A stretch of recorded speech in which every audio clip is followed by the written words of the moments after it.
Okay, and the reason I'm not emphasizing the Millennial Kingdom very much is because of the nature of this course being about heaven. And so the Millennial Kingdom is not heaven. But I'm glad to respond. But I would say most of what we were just talking about the Millennial Kingdom would be a place where when Christ returns to the earth, there's 1,000-year reign. And again, I'm saying this as somebody who believes in the literal Millennial Kingdom. And many people don't. But let's suppose for a moment, Christ returns to the earth. There's 1,000-year reign of Christ on the old earth. So that's one of the distinctions. The Millennial Kingdom will be on the old earth. The Millennial Kingdom is described actually in only 8 verses in Revelation, or 8 references, I think, in Revelation 20. And here they are right here. Yeah.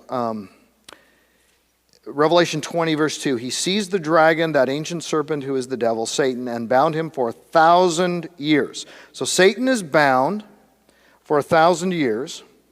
And then they come to life and they reign with Christ for 1,000 years. So the people, there's a resurrection takes place, and the people of God reign in that millennial kingdom. Most people who believe in a literal millennial kingdom believe that the inhabitants of that kingdom, the rulers are those who are resurrected, saints of God, who have been with him in heaven, but that there are inhabitants alive at the end of the tribulation period who have turned to faith in Christ and will not be destroyed when Christ returns, but will continue to live into the millennial kingdom. And then they can marry and have children, and that would explain the Isaiah 65 reference to children growing up. Whereas you see no reference to that on the new earth, because in the resurrection, the resurrected people, and we'll talk about this later, but neither marry nor are given in marriage, and so presumably are not bearing children. So children growing up. Now, there's rebellion that happens at the end of that 1,000-year period, and we're told that then the Lord defeats that rebellion, and then there's final judgment, and then there's new heavens and new earth. But when he defeats that final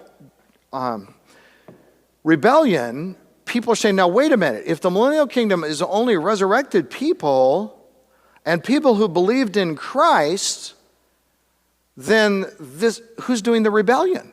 Well, the rebellion would have to be people like losing their salvation or turning away from God or whatever. No, because they're having children, and children are growing up, and some of those children will follow Christ, who is sitting on the throne, and some of those children will rebel. Now, some people say, if that's the case, then one of God's reasons for having a millennial kingdom could be to demonstrate that a perfect ruler in a basically perfect world, though there's still death, so it's not perfect, but in a way better world, those perfect circumstances are not sufficient to overcome human sin.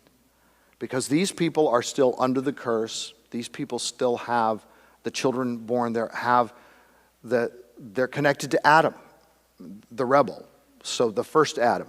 Then Jesus, as the second Adam or the last Adam, is the head of the new race, which is only the people of God resurrected in all of eternity.